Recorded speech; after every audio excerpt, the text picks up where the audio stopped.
Welcome to USA Stories channel that we hope you will have fun with us. Enjoy watching. Have you ever felt something was wrong but couldn't quite put your finger on it? A small chill creeping down your spine. An eerie sensation that refuses to leave. I had that feeling, and it all started with my cousin Noah and his pet cute dog. It began innocently enough, like any other family visit. But what I witnessed that day would stay with me forever, twisting and turning in my mind, never allowing me to view the world the same way again. You see, my cousin Noah wasn't like other people.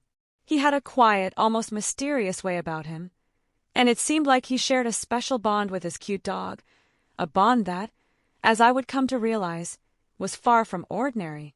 At first I didn't think much of it. They were inseparable, sure, but that's how pets and their owners are, right? But it was the rituals that started to bother me. Little things at first. The way he'd look at the cute dog in the middle of the night, speaking in whispers that didn't quite sound like normal conversation.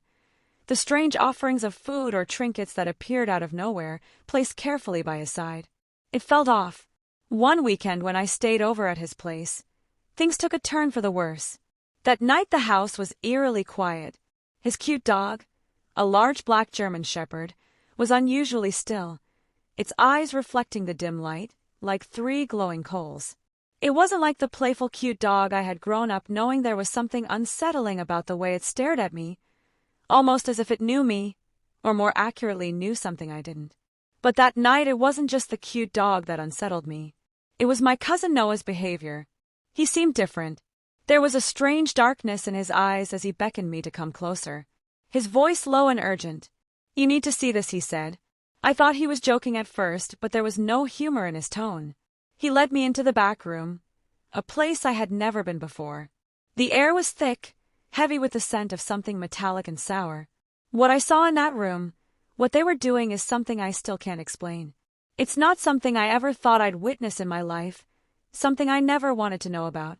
But the truth is, once you see something like that, you can never unsee it. And what's worse, it felt like my cousin Noah wasn't just petting his cute dog, he was communicating with it, but not in any normal way. It was a connection that ran deeper, darker, and I could sense it even if I couldn't fully understand it.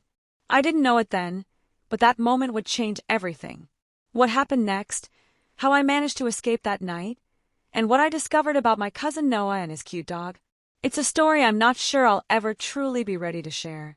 But here I am, and I promise you, you won't believe where this goes. The story isn't over yet, and I'm still living with the consequences. I wanted to turn around and leave, pretend I never stepped into that room, but my feet wouldn't move. The air was thick, pressing against my C*******T, and my cousin Noah just stood there, watching me with an expression I couldn't quite read. The cute dog, sitting obediently by his side, barely blinked. It was too still to aware. I swallowed hard, my throat dry. "What is this?" I finally managed to ask. My cousin Noah smiled, but it wasn't the kind of smile that put you at ease. It was small, controlled, like he knew something I didn't. "It's just something we do," he said, his voice casual, like he was talking about a harmless hobby. He knelt down beside his cute dog and ran his fingers through its thick fur, murmuring words too low for me to catch. I looked around the room, searching for some kind of explanation. It was dimly lit, the only light coming from a single lamp in the corner. On the floor there were scattered objects, small bones, pieces of fabric, a rusted chain. It felt like stepping into another world, one where my cousin Noah wasn't just a quiet kid with a strong bond with his pet, but something else entirely.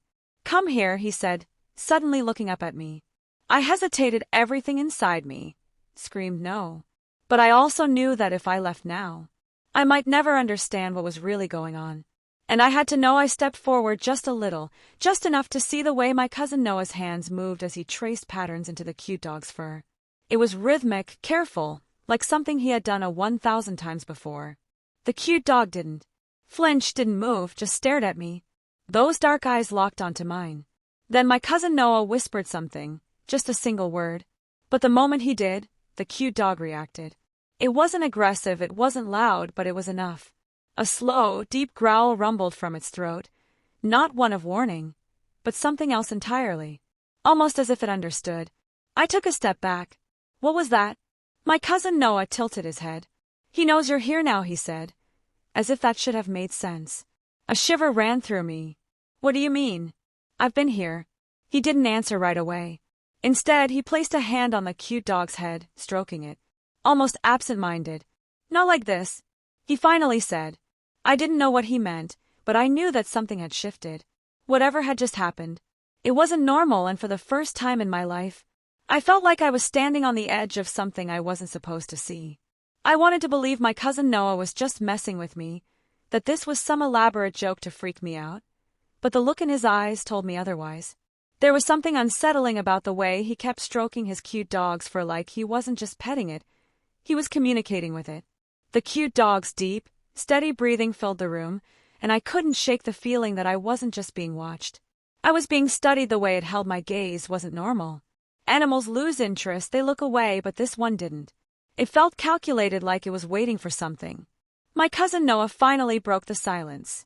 You don't remember, do you? The question hit me like a punch to the gut. Remember what? He smiled again. But this time it was different.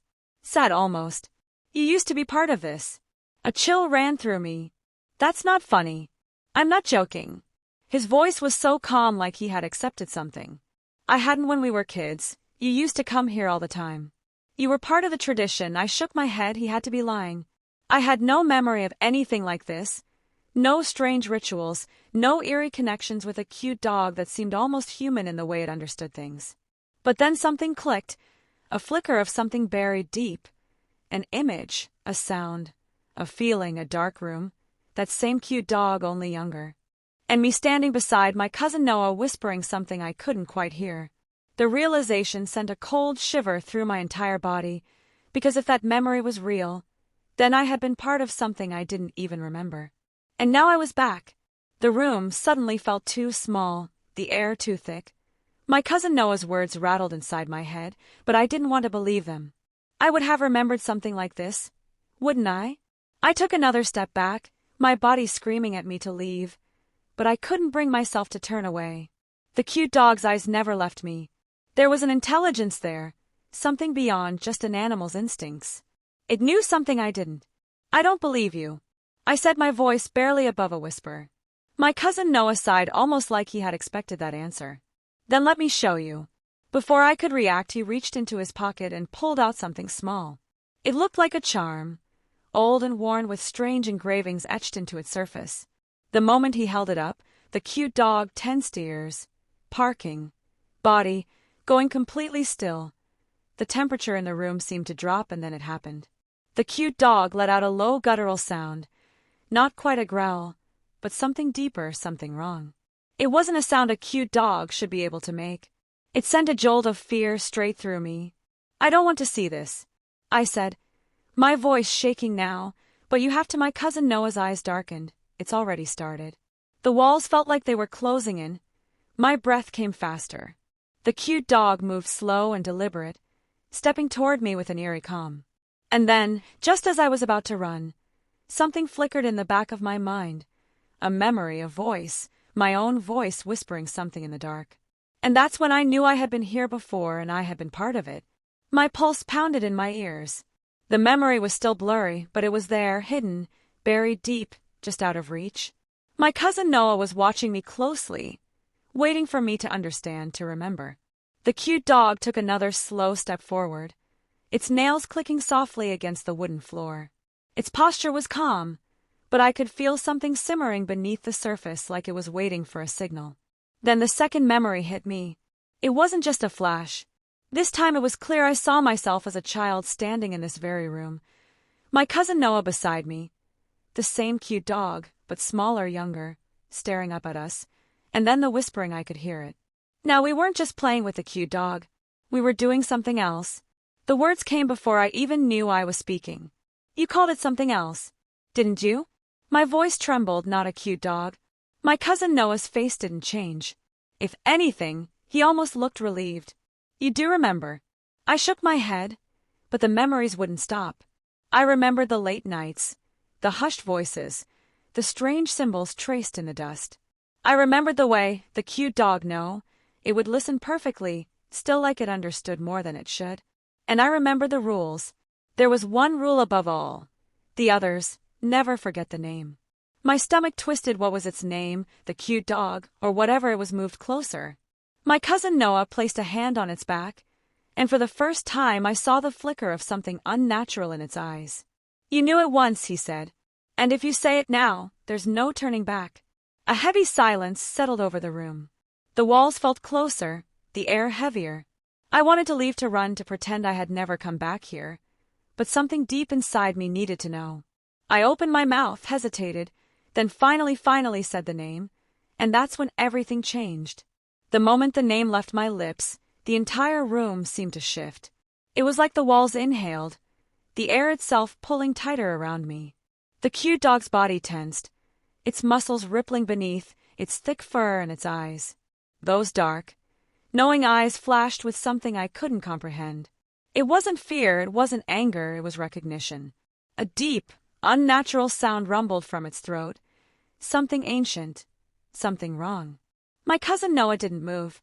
He only nodded as if this had been inevitable. "I told you," he murmured. "You were always part of this." Then everything happened at once. The cute dog lunged, but not at me. Its body twisted, unnatural and fast, knocking my cousin Noah to the ground. He gasped his hands, scrambling against the floor as the cute dog pinned him, and for the first time that night he looked afraid. "No, wait," he choked out. "Not me, it was supposed to be." The cute dog's teeth stopped just short of his throat. It was waiting, watching. And then I understood it hadn't been me who had forgotten. It was him, the name, the one I had spoken. It wasn't just a word. It was a command, a reminder, and my cousin Noah had broken the rule. He had let the memory slip away. Let himself believe he was the one in control, but he wasn't. He never had been. I stepped forward, my heart slamming against my ribs. "Let him go," I whispered. The cute dog's ears flicked, as if considering. Then slowly it stepped back, releasing its grip. My cousin Noah gasped, scrambling to his feet, his face pale. He swallowed hard. "You remember everything now, don't you?" I did, and that was the real horror, because this wasn't just his tradition. It had always been mine too. For a long moment neither of us spoke. My cousin Noah stood there, his breath ragged, his hands shaking. The cute dog, or whatever it really was, remained perfectly still, its gaze locked onto me, waiting, and deep down, I knew what it was waiting for. I was supposed to do something, say something. I didn't know how I knew, but I did. The memories were still flooding back, uncoiling from the dark corners of my mind. This wasn't just some childhood game we had played. It was real, and we had made a promise, one that my cousin Noah had broken. He had forgotten, but I hadn't, not anymore. I swallowed hard, my throat dry. "It's over," I said. Finally, my voice barely above a whisper. My cousin Noah shook his head. "No, you don't understand. It doesn't just end." But the cute dog turned to him, tilting its head slightly, and I saw the terror flicker across my cousin Noah's face. He wasn't the one in control. Maybe he never had been, and now it wasn't listening to him anymore. It was listening to me. The weight of that realization settled on my C*******T. I had spoken the name I had remembered, and that meant the responsibility was mine. Now I took a slow, careful breath. Then, as if understanding my decision, the cute dog stepped back, its body relaxing. The tension in the air eased, the walls of the room seeming to widen again. Whatever force had been pressing down on us lifted just slightly. My cousin Noah exhaled shakily. What happens now? I didn't answer, because I wasn't sure. All I knew was that when I left that house, the cute dog would follow me. If you enjoyed this suspenseful story and want to hear more, please make sure to like, subscribe, and hit the notification bell for more thrilling content.